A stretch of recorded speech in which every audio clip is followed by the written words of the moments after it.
so much for joining. Um, you guys, tonight is a real talk, right? I've changed it from girls chat to real talk because sometimes men come into the channel as well, and I want everybody to be welcome and feel free to join into the live. So I'll give everybody a few minutes. Y'all, I'm sorry about the delay. I had to get myself together to be on live because I really was just laying in the bed, chilling out. So, okay, let me get myself up and get myself dressed and ready to be on camera. So here we are. Let's see.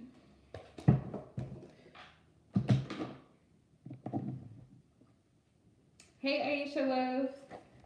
Hey, M. It's okay, love. You can always go back, watch it later. No worries, right? Hey, Brenda. You never know. I might still be. Because I might do, like, you know, a few readings later, like, later after the discussion. Um, but you guys, interesting topics tonight. Hey, everybody. Welcome back. Oh, that's nice, M.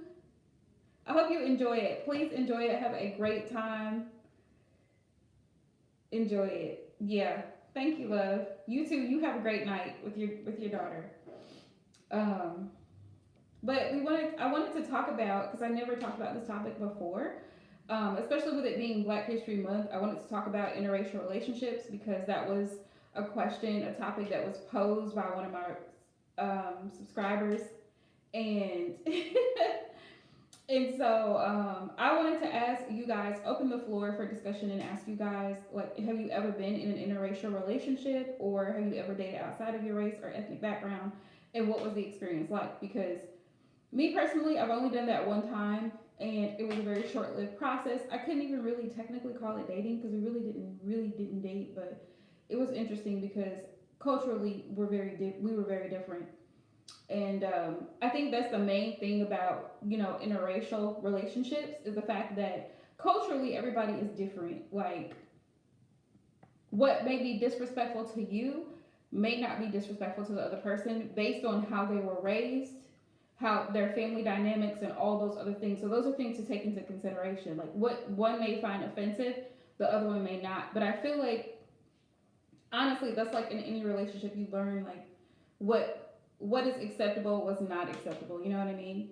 So, hey, Queen. Hey, everybody who's hopping into the live. But yeah, like, you learn your person. You learn, you know, what's acceptable, what's respectful, what isn't, what's considered decent, that type of thing. So, I feel like, honestly, it's sad that in 2021 we are still fighting the race wars, so to speak. Like, I did a little research and I found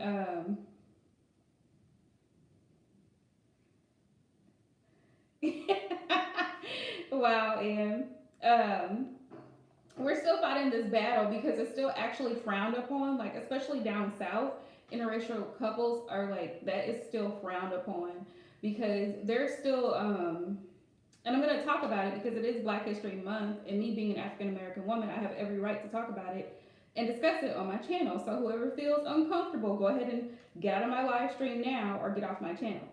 But the thing is, being raised in an environment where, you know, you constantly see racism coming from this end and that end, and, you know, people clashing. At the end of the day, you're people, right? There are two people that love each other and say, let's be in a relationship together. It doesn't matter what their background is. At the end of the day, they love each other and they're willing to be in a relationship. But society, right, puts a label on it and call it, instead of just saying it's a relationship, they're married, they're dating, they're a couple, right? Just period. They want to say, oh, well, they're an interracial couple. And it makes me think, like, why is that? Why does everything have to be labeled, or these people over here or those people over there?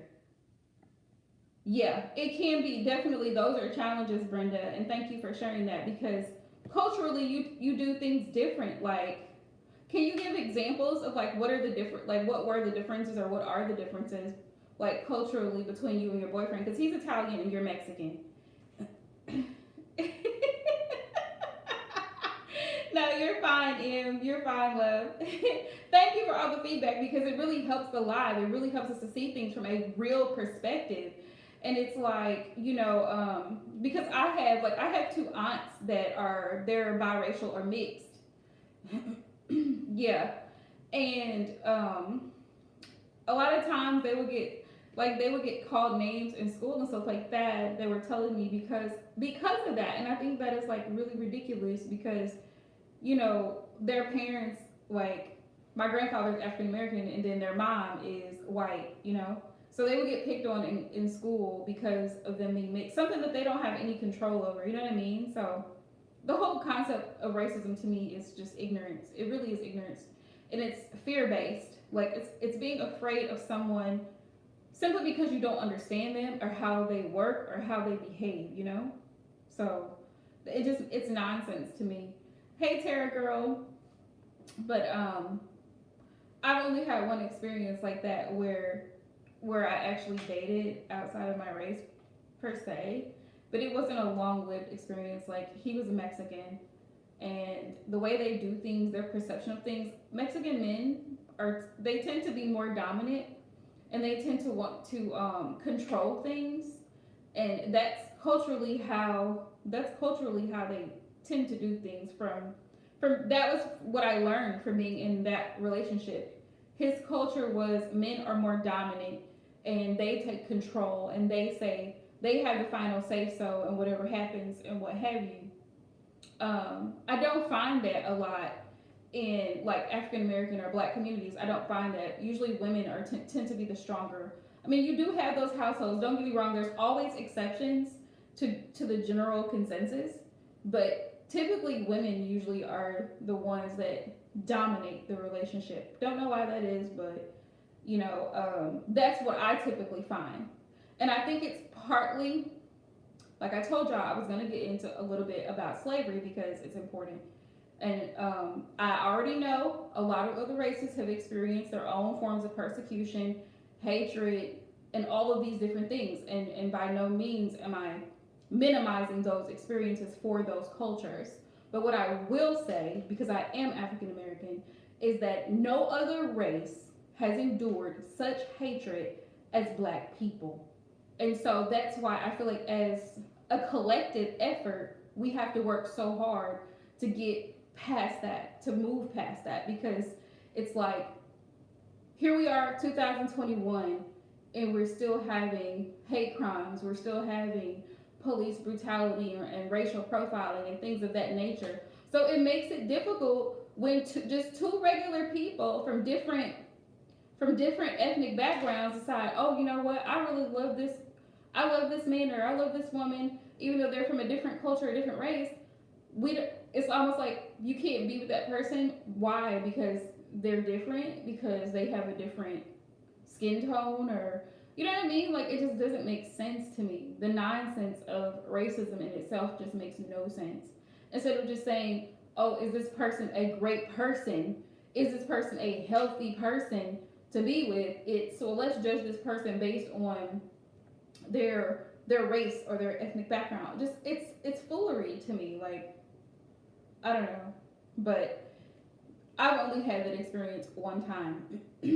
And I feel like it's important for us to like bash those stereotypes. Like, there's nothing wrong with a white man dating an Indian woman, or Italian and Mexican, or black and white, whatever you want to call it, however you want to call it, as long as those two people are adults. They are two consenting adults. They decide to be in a relationship. That is their business, right? I found out through doing a little bit of research that there were 31 states that it was actually illegal back in 1960 to actually be in an interracial relationship, which was very eye-opening for me. Hey Kelly, welcome back, love. That was very eye-opening for me. I did not know that. 31 states. We have 50 states in the United States of America. 31 states in 1960. It was against the law to have interracial relationships. Why is that? That's my question. Why is that? And so it finally became legalized in 1967.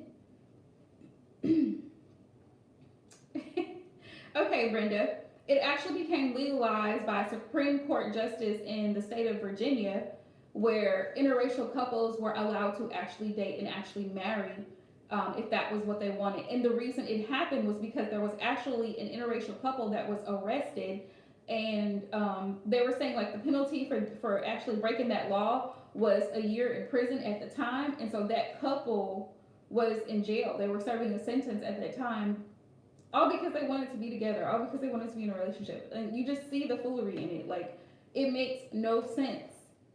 Yeah, it makes no sense. So, one of the Supreme Court justices, they fought against it because they were fighting against white liberals that were all in favor of segregation. They were in favor of segregation in the state of Virginia. And if you go to Virginia now and you visit Virginia, because I've had family there, it is predominantly white, and you have either it's high class white neighborhood in Virginia, or it's poverty stricken. It's there's really no in between in Virginia. So it's either you're on this side or you're on that side. And that brings me to another segue into the other topic that I wanted to talk about, which is generational curses. And I know that you guys are familiar with that term. We probably all heard it, especially in the tarot community. Like, these types of, first, let me start by saying this: racism is a mindset. It is a mindset. It is your perception of another race of people due to a lack of knowledge, due to a lack of experience. If you've never been a Mexican, you don't know what Mexican culture is like. So instead of saying, let me go and embrace the Mexican culture, let me go and embrace and see what their life is like, kind of understand the dynamics of their household, and learn about this culture, someone who has a racist mindset says, I hate them. I don't want to be anything around them. Because they tend to look at things from a negative perspective instead of saying, being open-minded and saying, let me look at this race of people and say, what are the good qualities about them? How do they do things? How do they function? Instead of labeling them as this group of people, right? It's a mindset. When you ask, I actually had seen a clip where they were doing a study back in like early 1930s, and they were asking white people, in the Midwest, like Kentucky, Iowa, Illinois. They were asking them what was their fear, towards black people, and they were saying, well, they're dirty. They're dirty. What does that mean? They're dirty. There's a difference between being poor and being dirty. They're dirty. Or some people were like, they don't even really know why they're afraid of black people. They just see a black man walking across the street, they walk on the other side because they're automatically scared. What are you scared of? You don't know. Again, it's programming, it's mindset. And this is what I'm talking about. Like, generational curses is something that's passed down. It's automatically assumed. It's assumed that at one given time they were doing studies and trying to compare the intellect of a black person to a monkey. Like, it's that ridiculous. And it's like, that crap is passed down from generation to generation. And so when you think about children, right, and you think about babies and the aspect of how babies learn, and babies don't know anything that's going on around, you have to teach it to them. So when you think about that, and then you have an adult who automatically has this preconceived notion of how you are as an individual, like, they may think, oh, well, this woman, surely she doesn't have enough credentials to do this, or surely she can't do this, simply because of my race, which is absolutely ludicrous. You think about, like, wow, where did that come from? That person had to be taught to think that way. They had to be around it. They had to experience it. They had to live it, which is why we're still fighting the same fight now, because people refuse to let go of the indoctrination, the programming, the systematic oppression, and everything that it comes with that. So, with that being said, right, generational curses, and the reason I say this is because slavery has such a major impact on the African American community. And so other races will look down on the African American community and say, oh, well, they live in the projects, or they have a bunch of babies and they don't know who the fathers are. And this type of, these types of stereotypes that come about. And albeit some of the stereotypes may be true, but let's look at the source, right? It's something that's passed down genetically. So during slavery, you have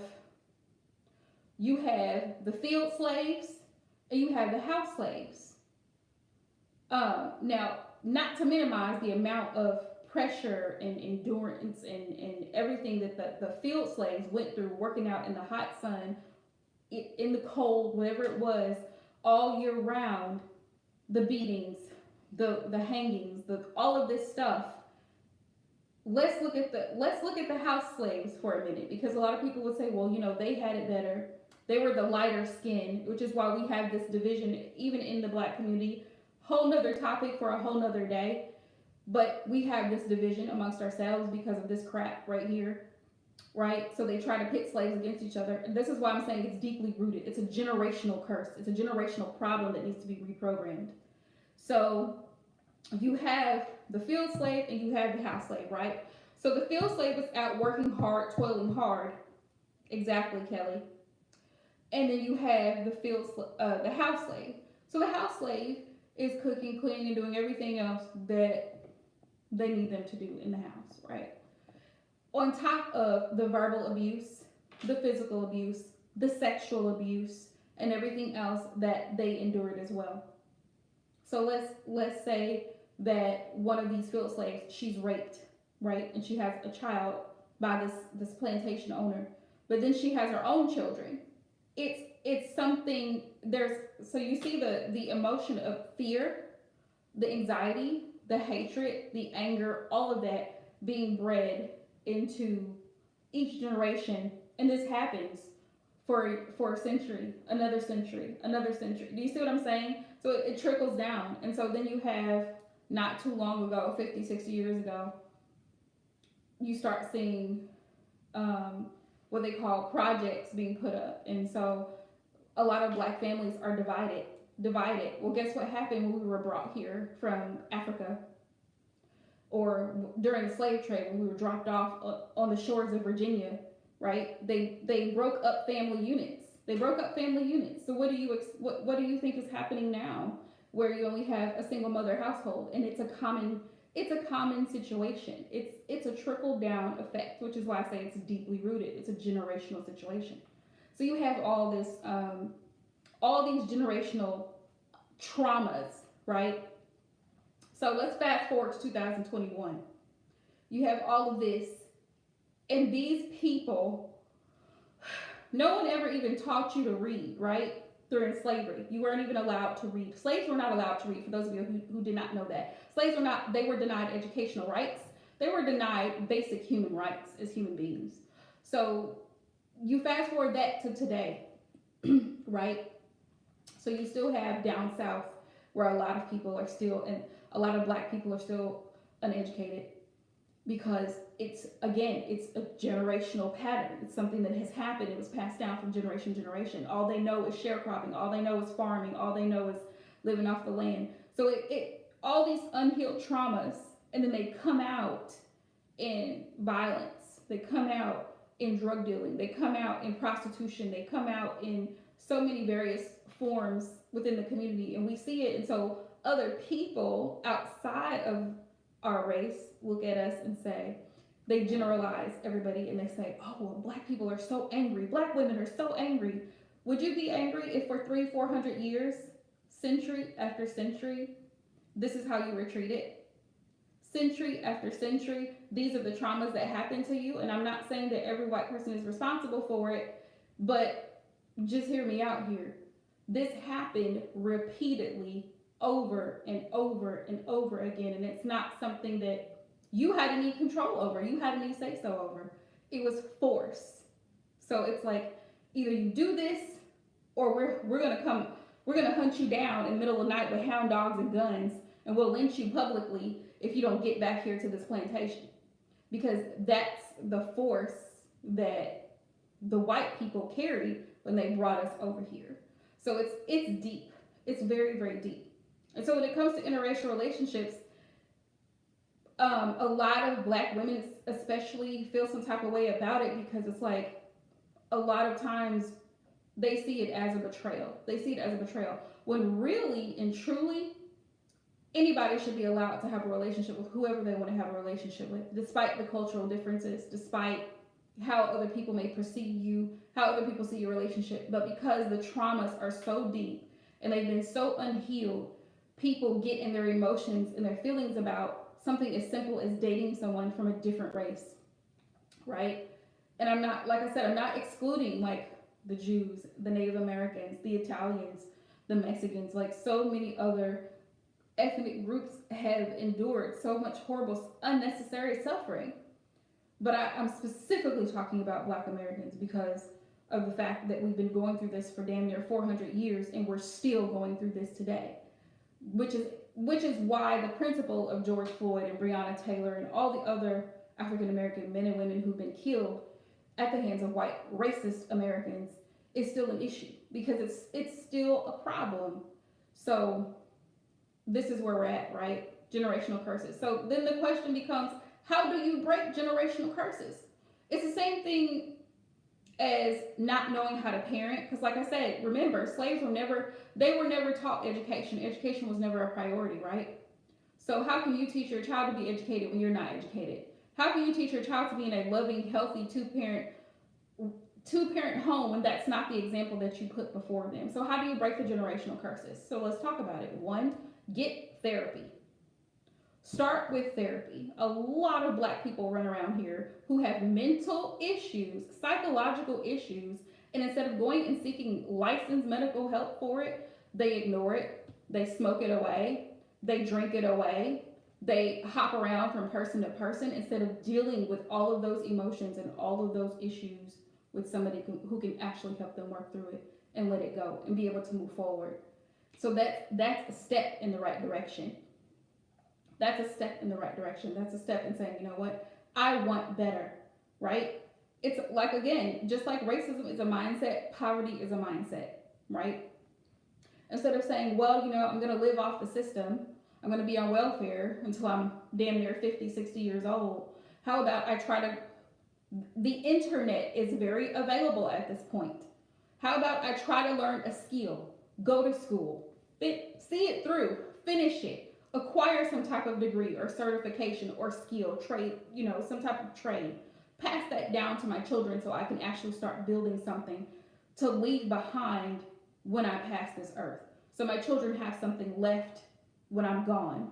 You see what I'm saying here? This is the type of generational curses I'm talking about. Reversing it, because it goes deep. It affects generations to come. So in saying therapy, right? Education. The third one, y'all ain't gonna like it. Accountability, personal accountability, personal responsibility.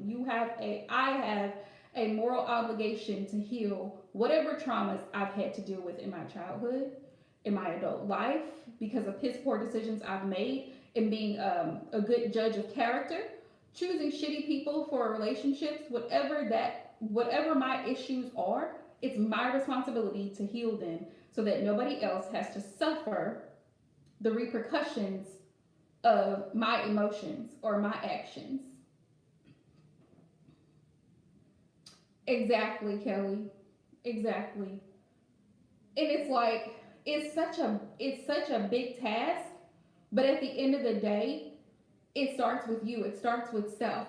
If each individual person decides to take personal accountability for themselves, exactly, then you will be able to move forward because you see where you've been, and you can say, this is where I want to be. This is how I'm going to get there.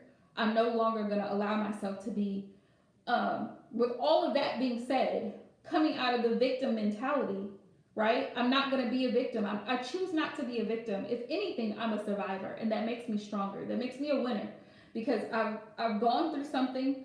I've learned, I've loved, I've lost, but I haven't lost because I know what to do to move forward. That's the thing, you know. Um, Well, you know the saying, when you know better, you do better. And that's why I say education is a big part of it. Learning how to handle your emotions and not lash out in anger. You know, the anger and the hatred and the fear and the anxiety is something that is so strong in a lot of people that they don't know how to process it. They don't know how to process it. They don't know how to deal with it. But until you learn how to deal with that with yourself, right? You should not be in relationships. You should not be procreating with people. You need to be by yourself. You need to be 100% single until you're able to get through learning how to manage your emotions, manage yourself, manage your money, manage your mind. It's all about self. Take responsibility for your own actions. Until you can master self, then you should not be engaging in other relationships with other people. And I know you're not going to be 100% perfect, and I'm not saying that that's not the goal. Perfection is not the goal, but at least come to an understanding. Understand your faults, your weaknesses, your shortcomings, and do better. Do better. Make the necessary changes to do better. It's just like, and I know y'all are going to know what I'm talking about, right? It's just like the generational problem. Like even in healthcare, they say that Black people are more prone to diabetes, right?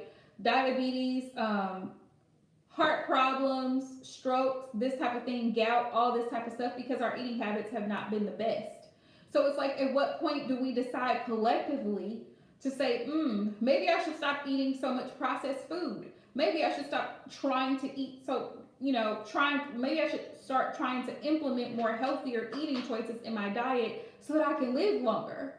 So that I don't have all these health complications and I don't pass it down genetically to my children, right? But, doesn't quite, for some people, it's like, I've seen, don't get me wrong, I love Southern cooking, but Southern cooking, a lot of the habits are highly unhealthy. So it's like, why not try to find healthier alternatives to using a pound of butter in the sweet potato pie? You know what I mean? Like, what are the options? What are you doing differently to say, I want to try to change things for the better. I want to try to prevent the obesity. I want to try to prevent the heart attack. I want to try to do better overall. Like, what are we doing collectively to say, hey, we want better for not just for me, but for my kids and my children's children, generations to come. Like, what are we actively doing? And that's my take on, Black Lives Matter. That's my take on Black community as a whole. Like, what are we doing to break the generational curses? And you keep seeing the pattern of young women becoming mothers that are still children themselves. Like, what are you doing to break that cycle? Where's the education here? Where's the enforcement of self-love and self-care first and foremost? Before you start having children, sweetheart, focus on school, focus on your education, because once you become a mother, right, it's going to be very difficult for you to finish those things. It's going to be very difficult for you to get to where you really want to be established as an adult. You're still a child. 16, pregnant, 17, pregnant, 18 is when you legally become an adult. You're still a child, and you're technically, if I'm your mother, that means I'm still responsible for you. So do you see the problem here? So the whole time my daughter is growing up, the importance of self-care, of respecting her body, of not being out here trying to be seen, getting attention from men, because that's not the type of attention she needs. But that's what the media portrays of Black women. We're highly sexualized in music videos and movies and all kinds of things. And it's like, we have so many issues that it's almost like you can't win for losing unless each individual Black person or Black family says, this is what I'm going to do differently so that I can raise my children differently and my grandchildren or great-grandchildren will benefit from it, because this is not how I want things to go, but it has a lot to do with the way you're raised. What do you value? Why is she seeking attention from men? She's only 12. Why is she out here dressing provocatively and cursing her mother out and acting fast? Is that the type of example that she's seen? Who is she around? What type of environment is she around? Or is he's out in the streets, he's running the streets? Why is he running the streets? He has nothing productive to do. He's not sitting down doing his homework and trying to get through school. He's not involved in extracurricular activities. Like, where is the problem? It starts at home. It starts at home. And so in order to break those generational curses, it's like each individual person, one, has to start with self. Like I said, you should not be procreating until you get yourself together, right? You shouldn't even be in a relationship. Most people should not be in a relationship until you actually have yourself together. Like, you know what you want. You know your goals. You have your goals set, and you're actually working towards those goals. Because then you become a hindrance to the person that you pull into your energy, because now they have to be susceptible to whatever happens based on your lack of self-control, your lack of motivation, your lack of management of your emotions. You can't manage your money. They're having to constantly step in and take care of things because you can't take care of it for yourself. Do you see what I'm saying here? A lot of people don't like to hear it because it's true. But if you are not well, and I mean well, like, know what, like I said, you have your goal set, you're ready to go. You're managing your finances, you're building your credit, you're trying to actually do things that are productive, you know, whether it's building a business or building a career out of wherever you're employed.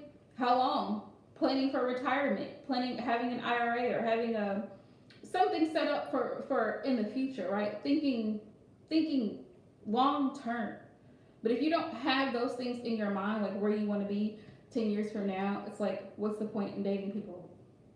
Why? Because it's only going to be this, you have no goal in sight, you really don't really know where you're going, so you're just really I don't know, flying by the seat of your pants. Like, there's no real motive, there's no purpose. That's the word. There's no intent. There's no intent here. So, and y'all let me know like, if this is wrong, what I'm saying is wrong. But I honestly, truly, and this is my opinion, I'm not here to offend people, but if you get offended, oh well, because this is what I've seen, this is what I've experienced. If you raise your children better, you have better results. If you have morals, just like in a relationship, if you have boundaries, like, children have to know that there are rules and boundaries for a reason. Those rules are to be followed, strictly followed. If they're not, you're gonna have rebellion. You're gonna have kids question you. You're gonna have problems. You're gonna have all these other issues that you don't want to deal with, especially if you're the type of person that just pushes things away, and you don't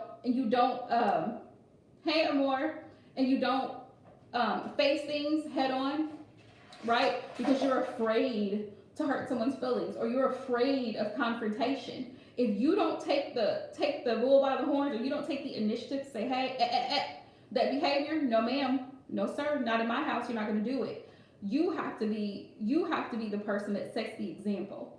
And so people are going to follow that example. Your children, your co-workers, people are going to follow that example because that's the example that you set. But we can't expect change when we're not willing to be that change, or we're not willing to make that change. And so that was my whole point for the topic of generational curses. Going from interracial relationships to generational curses. There's absolutely nothing wrong with dating someone who is outside of your race, who is of a totally different culture. I love it. I think it's beautiful. But I would definitely tell you, do your homework, get to know that person, because culturally things are different.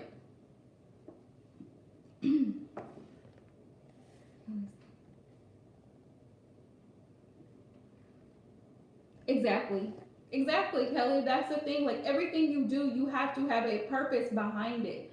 Like, you're just not just blooping around in life, like, just not knowing. And that's okay if you are in that stage, because I know sometimes young people, like, you know, between those ages of like 18 and 22, they're kind of like trying to figure things out. That's fine. They don't need to be engaged with other people till you finally figure out who you are and what it is that you want. Be single, be with self, figure out self first before you start delving into pulling other people. Because when you start pulling other people into your energy, into your space, or you start going into theirs, is when people get disappointed, feelings are hurt, and when you get people's emotions worked up, let me tell you, honey, when you get people's emotions involved, things can get real ugly real fast. So until you get through that phase in your life where you figure out what it is that you want, or what you're doing, or where you're going, my advice, stay single. If you are in a relationship where you feel like it's not going somewhere, let me tell you, trust me, they will show you the signs. You feel like your person is not giving you the time, attention, affection that you desire, please let them go. Let them go. Because your needs are not being met. Your needs are not, and here's the thing, because this is why I say personal accountability. A lot of women, especially, because these are who I get the emails from, the bookings for readings from, all the messages, the DMs. A lot of women, especially, love to play the victim role, and it's not about being the victim at all. How did you contribute to whatever situation happened? Not saying that the other person is wrong, but we're not going to focus on the other person. Let's start with self. What red flags did that man show you in the first 3 months of a relationship with him that he wasn't shit? What red flags did you ignore? And you kept going. The dude said, nah, I ain't ready for no relationship right now. But you kept thinking, oh, well, let me just give him the benefit of the doubt. When he told you, I'm not trying to, you know what I'm saying? I'm just trying to see where things go right now. Like, he even told you that he's not serious. And what do we do? Because trust me, I've been stupid. I've been there. We think, oh, well, he'll change his mind. Does he change his mind? No. And that's why that saying, when somebody shows you who they are, and this is any relationship, when someone shows you, employer, it doesn't matter. When someone shows you, family members, when someone shows you who they are, because everybody got that one family member that always does this. They want to know all your business so they can, and they're not asking questions because, oh, I just want to know where you got your hair done. They're asking questions so they can go back and gossip. Girl, her hair looked a mess. She came over my house the other day. You see what I'm saying? We all have that one person that does this all the time. Once you know that about that person, you automatically know, okay, I don't need to be in the vicinity of this person because this is how they are. This is their character. Same applies to relationships. He wants to go with the flow. He only texts and calls when it's convenient for him. He only shows up when it's convenient for him. He only wants to have sex when it's convenient for him. Everything's about him. But I'm going to hold on to him. Tell me why. Tell me why. It's like at some point you have to grow up and say, this is old. This is not what I want. And I need to be strong enough to walk away from it and leave it there because it's not what I want. It's not healthy. It's not going to bring me any fruit. There's nothing productive coming from this. And he clearly is not trying to make any effort here. If this makes sense. I hope this makes sense. Like when somebody shows you, okay, I really don't give a damn about you, but they don't say those words to you, but they show it to you in action. It's time to be out. It's time to roll. It's time to change it up, switch it up. Because we're not going to do this back and forth. Well, sometimes, I haven't heard from him in a couple of weeks. A couple of weeks? What? A couple of weeks? Is he dead? Do you see what I'm saying? But then you see him down the street with his homeboy. Like, no. No. We're not going to do that. But we as women tend to, and he did this, but what did you do? What did you allow? When he told you that he wasn't looking for a relationship, you did what? I texted, okay, so why did you text him? Do you see what I'm saying? This is what I'm talking about, personal accountability. Well, I was waiting. He called. Now, he ain't shit, but he calls a week later. Hey, baby, I just want to know if I can come over. Hell no, you ain't coming over to my house. I haven't heard from you in 2 weeks. I haven't heard the audacity. And then he said he had a lot going on. Do I care? No, I do not. He had a lot going on in his family and this and that and every other excuse he can pull a rabbit out of a hat, but you keep allowing it. But you want to blame him when he hurts you because he ghosted you or because he lied to you or you found out he was with somebody else or he's got this going on. He showed you who he was. Did you believe him? No. He can change. I know he told me he's trying to get himself together. Listen, sis, you deserve someone who's already healed. You do. You don't have to take a project. You want a partner. he sounds like a project, especially if he's got strings attached. Let's call him that. He's got strings attached and he's making up excuses. Well, why do we always have to, notice he always has to go at 4 o'clock. Every Saturday he's got to leave at 4 o'clock. Where are you going? Well, you just told me that you don't work on Saturday, so where are you going at 4 o'clock? See what I'm saying? Like, actions and words have to match up. When you see how somebody's moving with you, figure it out, peep game, and say, you know what? This right here, 1 + 1 is not adding up with him. So I need to figure out what's going on, what his plans are, and if it's not to be with me, okay, goodbye, right? Just period. Just don't even waste much more energy. You know what? Great. It was nice to know you, sir. Block, delete. Done. Don't feel like you are obligated. Well, we've already been together 6 months. We've already been together 2 years. Who said you can't walk away after 2 years, 3 years, 5 years, 10 years, 20 years? Who said you can't walk away when somebody shows you who they are? It has to match. There has to be balance. Actions and words have to match. If they do not, what's the point? You're wasting time. Because the longer you stick in something that you're not happy with, you're going to be miserable. You're going to be miserable because it's forced. It's not a willing thing. And we can't force people to love us. We can't control things. That's another part of the problem too. A lot of us women, and a lot of us will not admit it, but I said this last live stream. A lot of women have all this damn anxiety because they want to try to control the relationship. They want to try to control the man. Well, if you're going to be over there with her, then blah, blah, blah. That's his choice. It's a choice. If he wants to be over there with her, leave him over there with her. Know what you're going to do, though. Right? If you already know, I'm not going to deal with this dude no more. All right. Talk to you later. Block, delete. Block, delete. Don't come up. Don't show up at my house. I promise you, if you show up, I'm calling the police.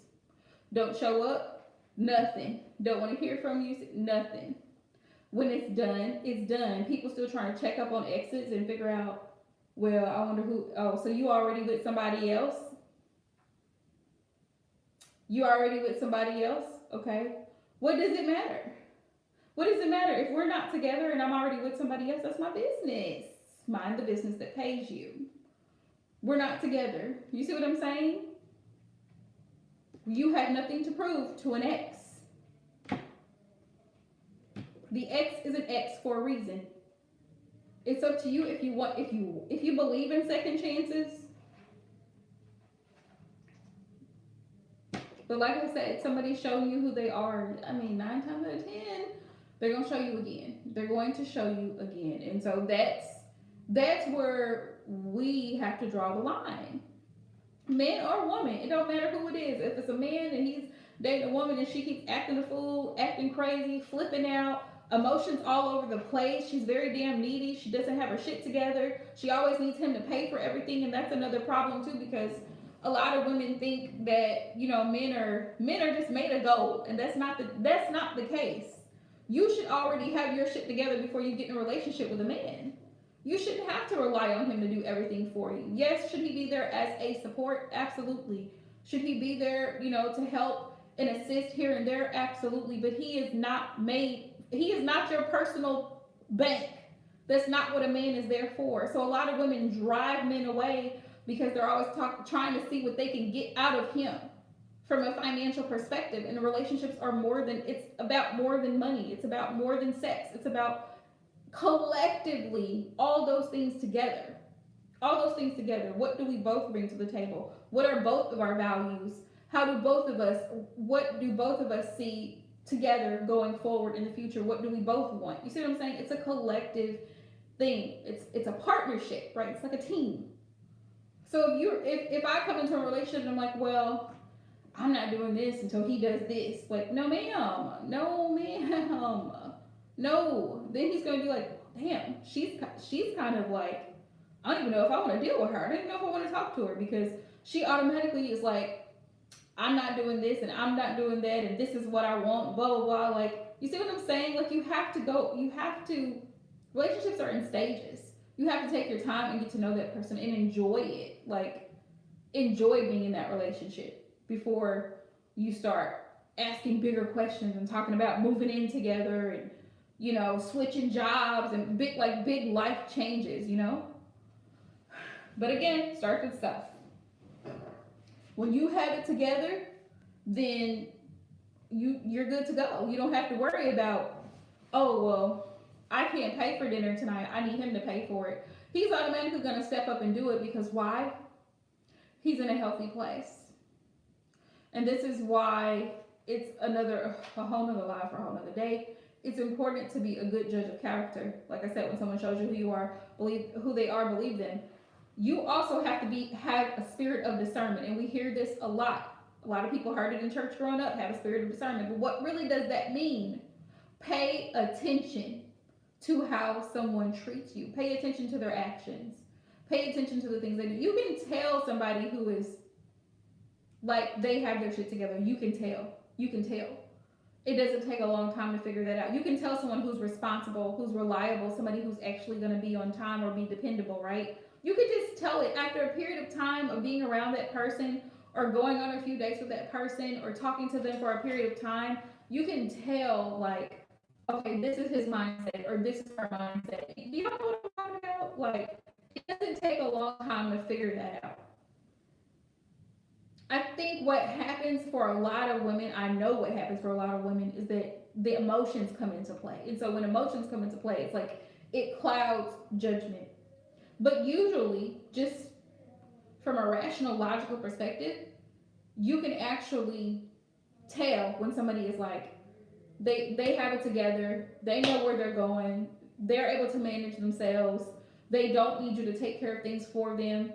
You know what I mean? Like, they're very self-sufficient.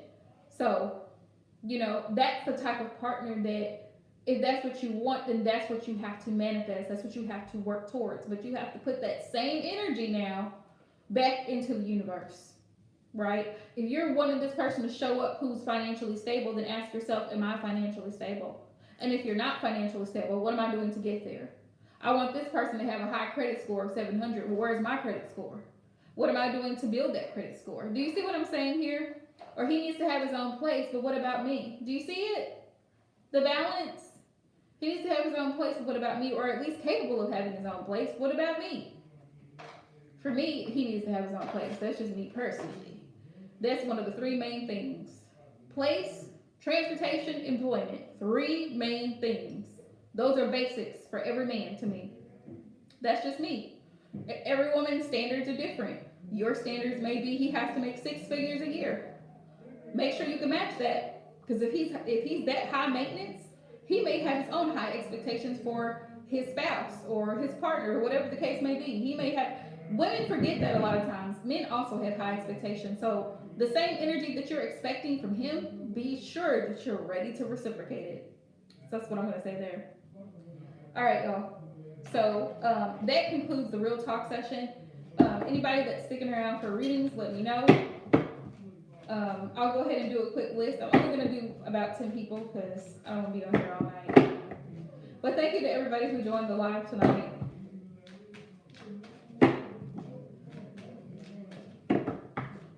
Yes, thank you, Aisha.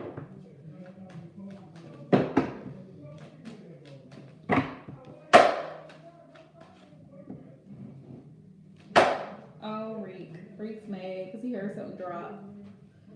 I'm sorry, Reek.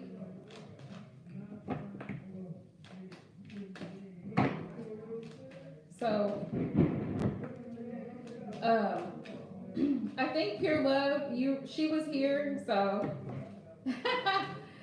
great, Janila. Glad you took notes. For anybody that missed the live, you can always go back and watch it. It will be posted for a short time. I don't know if YouTube's gonna post it, but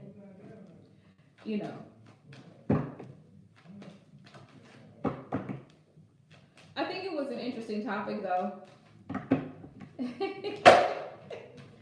Thank you.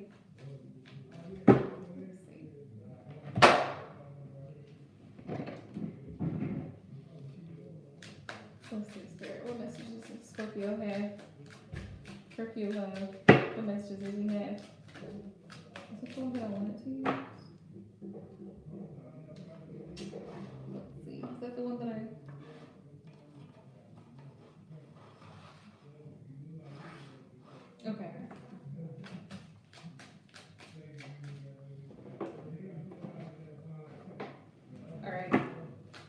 All right, Spirit, what are the channel messages from the Scorpio towards pure love? What does he want her to know? What is he thinking about her that he's not saying at this time? Yes, I am. I want to talk to you, message you. That's the first message that came out, pure love. I want to talk to you, message you. So there may be some message that he wants to convey to you. He could be scared though to come towards you. Wow. We have soulmates. There could be unfinished business between you two. Like there's a deep soul connection between you and the Scorpio for some reason.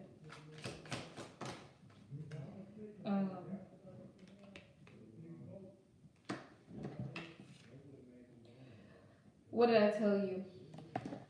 What did I tell you? Says, I'm afraid to come forward because I'm afraid you will turn me down. But here's the deal though. Even if you do, you have every right to. Because he's the one that did this disconnect from the relationship. Because once it's done, it's done. You know what I mean? It's just, we're done. We're not going back. I mean, unless you still want this dude. That's up to you, but... Oh, you're fine, Queen Love. You are fine. So he's actually afraid to come towards you because he's afraid of rejection. But isn't it funny how karma plays out? Because it's like he rejected you, but now he's afraid of you rejecting him, which is really crazy. Says, I've been having visions about you and us. So he's constantly reminded of you. Could be like your favorite song, your sin, a favorite place to go, whatever the case may be, but he's constantly reminded of you. So you constantly are like a thought in his mind, you know?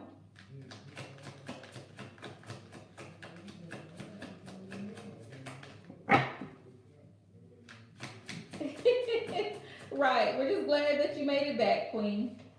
We ain't even focused on nothing else. Awakening, higher purpose. So it could be that he's undergoing some type of awakening, pure love, as to the purpose of your relationship in the past and what lessons there were to be learned. Yeah. 10. Aisha, 10 only. Yeah. You did, Aquarium, but you can always go back and replay the live. We have Taurus, Virgo, Capricorn, which is your energy. I want to give you a gift. We have tattoo artists getting tattooed. I don't know if he has tattoos or not. I don't even know if that's relevant. But it looks like he wants to open up. Like he's contemplating communication with you. But you know, yeah, if you're wanting to be added, just drop a heart so the moderators know to go ahead and add you to the list. Because once they close that list after 10 names, I'm done. Yeah. Taurus, Virgo, Capricorn, which you're the Virgo here. I want to give you a gift. Tattoo artist getting tattooed. So I don't know if that plays a role at all, pure love, but take what messages resonate and leave the rest. But it looks like he's really thinking about, like he's teeter-tottering in his mind about coming towards you, like reaching out, but then he pulls himself back because he's afraid, you know, that you might reject his advance. He's afraid of that. But it's because he, like I said, it's because he acted the ass in the past. You know, what goes around comes right back around. Let's see. Let's see what other messages we got here. Let's see. Let me pull this forward. Okay.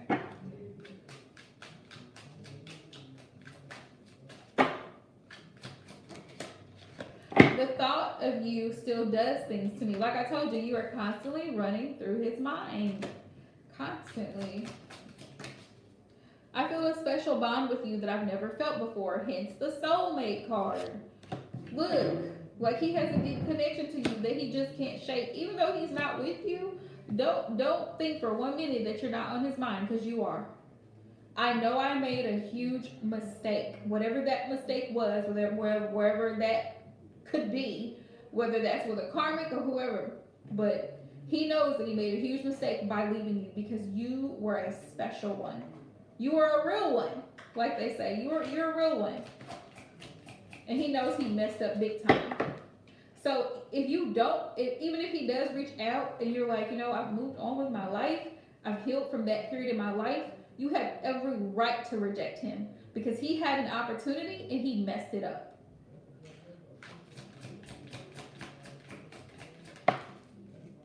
Let's see. I look at your picture often. So he may still have pictures of you in his phone or something like that he looks at every now and again. He runs across. I miss the feel of you next to me. What I tell you, look.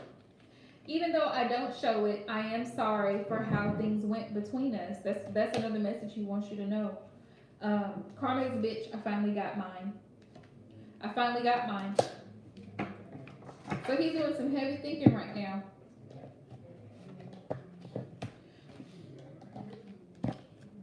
He's doing some heavy thinking right now.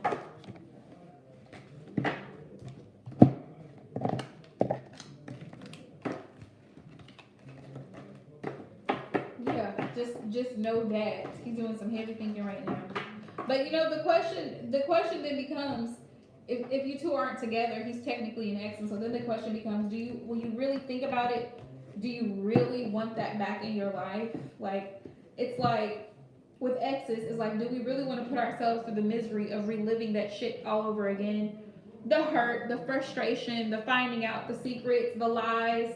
You know what I mean? Like, sometimes it's better to just move on. Like, move on to either be single, be okay with being with self, or moving forward into something that is better, because as much as you will always have that connection, because the soulmate card did come up, so you always share that special bond with that person. He held a special place in your life, and obviously you had a special place in his. It's like, no matter what happens, shit happened, and so he left for whatever reasons that he wanted to leave, and it really affected you, it impacted you, and so it's like you've had to work double time just to heal through that pain to move forward, And so then it's like, after a period of time, then the person realizes, oh shit, I messed up. And so they want to come reaching out like nothing happened. Like, no, sir. No.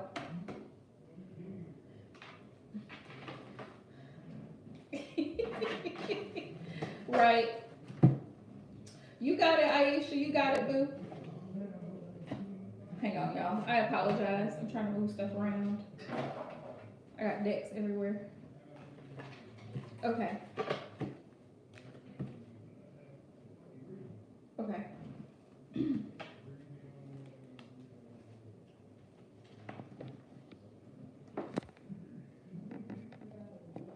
All right. So I hope those messages resonated for you, pure love. Definitely prayers your way. What would relationship with Gabriel be like? Let's see.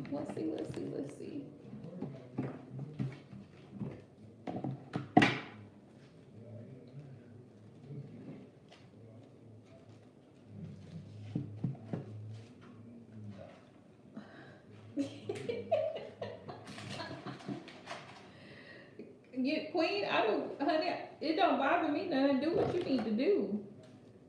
You here. I'm grateful you here. If you can eat and text, hey, more power to you. All right, Spirit. Messages do you have for Kelly? What would a relationship between her and Gabriel be like? What's the possible outcome of a connection between her and Gabriel? Six of Cups. It'll be like a very familiar. It'll be like you two can build something memorable with the Six of Cups, like a pleasant union. Ace of Pentacles, yeah, an opportunity for a new start, for commitment with the Ace of Pentacles. A new opportunity for a commitment. The Tower. Now there could be with the Tower, someone realizing that their own ego or pride can get in the way at times, and that can cause some changes or shifts in this connection.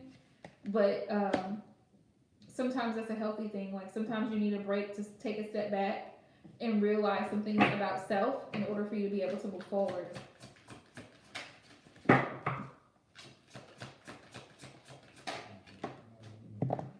Let's see. Ace of Wands. Somebody got that thing. The Ace of Wands is definitely sexual chemistry and attraction here with the Ace of Wands. Oh. Whoa. Possible outcome of a connection between Kelly and Gabriel.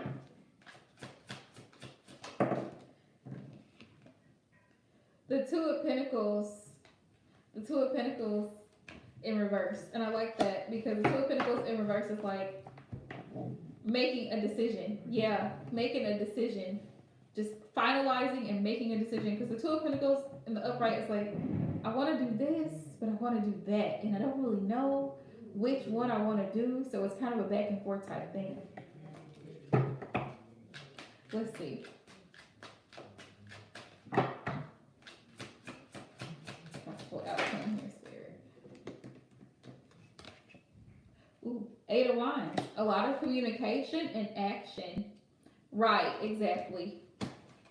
Yeah, very much indecision.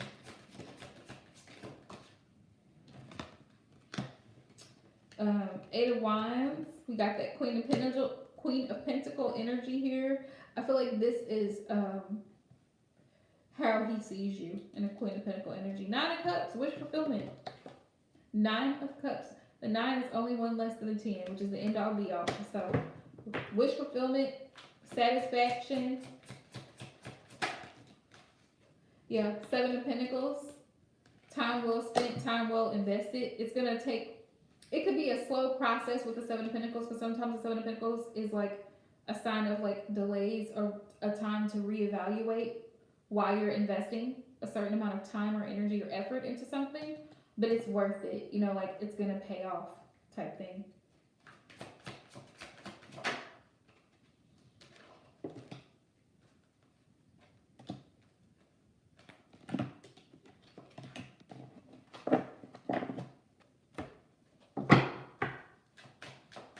One more Spirit. Possible outcome of a connection between Kelly and Gabriel.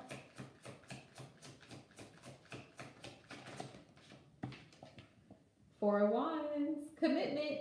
Four of Wands is commitment, engagement, marriage, stable foundation here. So the groundwork for a stable connection here. Wow. That's great energy. That's great energy, Kelly. I love it.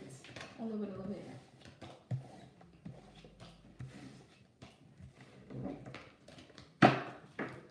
So what's the advice? Let's see if I can get advice.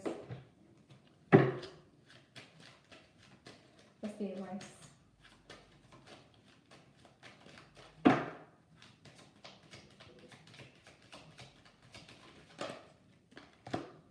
Flirt.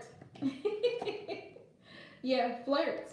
It says extend your light-hearted energy to others. So keep it light and look, new love. That he's probably, this is a new relationship, I'm assuming. New love came out. And of course, you really, really do want to enjoy it. Like, you want to keep that playful energy between you and the person that you're starting to have a connection with, because you want to keep things light. And they say, like sometimes in joking, sometimes little bits and pieces of truth come out. So it's always great to have that open, fun type energy when you're dating or courting someone, because in joking, sometimes, and they also say when people start drinking, they start telling you all kinds of stuff. So,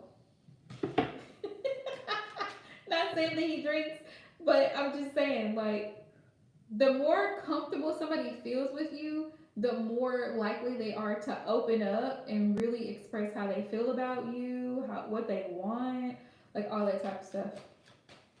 I hope that makes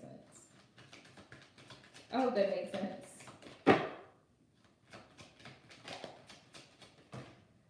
Yeah. Oh, look at this. New love. So a new person has stirred your romantic feelings. Spirit said, love yourself first.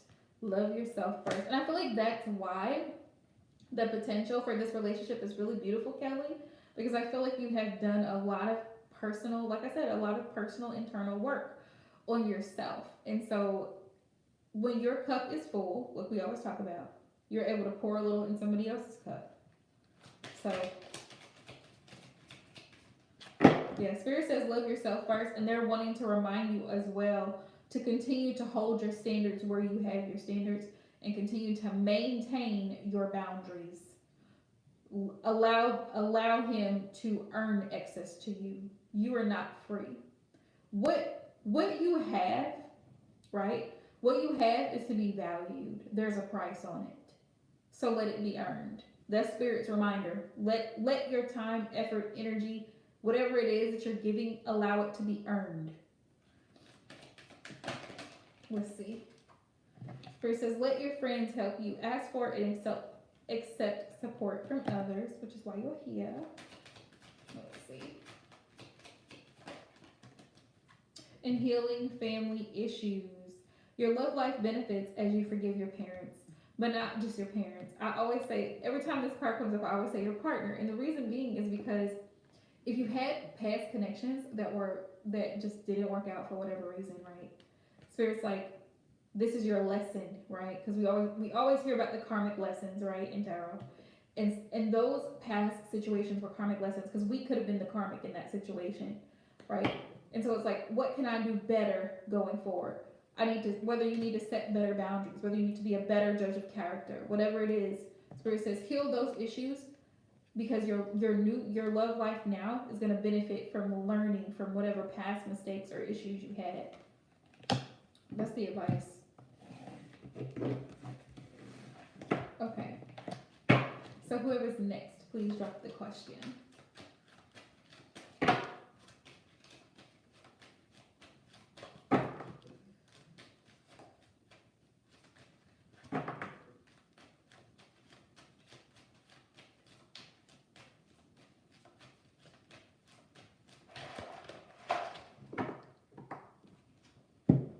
You're welcome, love. Ooh, okay. Let's find out what Spirit wants to clarify. All right, Holy Spirit.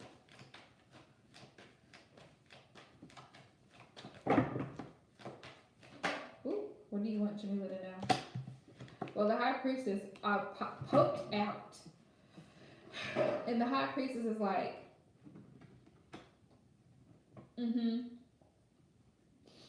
The High Priestess is like, Spirit wants you to tap into your intuition. Spirit says, trust your intuition. Trust your gut feeling. Trust what you know. Trust what you know. Go with that gut instinct. If you feel that it's time for you to just let go, let go. If it's time for you to block and delete someone, block and delete them.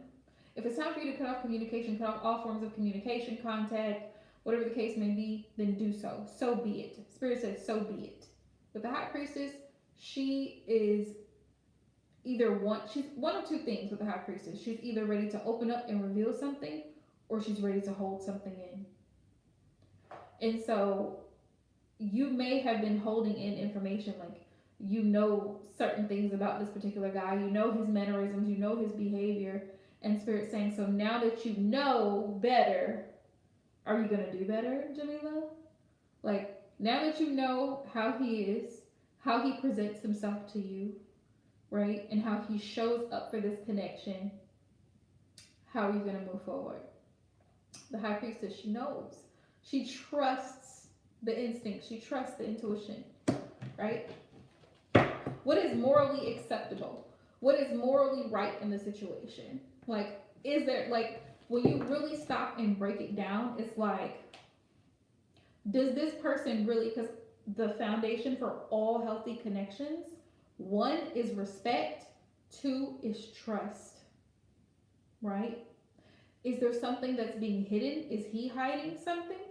Has he been hiding something? Has what he's been hiding been revealed? Those are the questions to ask. And how does he show up for this connection, right? Is it a respectful energy? Is it a controlling energy? Is it a selfish energy? Like, how is he showing up? So Spirit says you already know what you need to do. You know. You already know. Spirit, what other messages? What other clarity does she need to know? You know exactly what you need to do.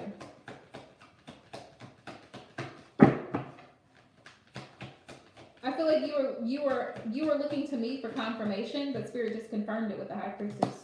Yep, 8 of Wands. 8 of Wands. Whatever conversation that you had with him today needed to be had so that you can take action and move forward. So that you can take action and be able to move forward quickly.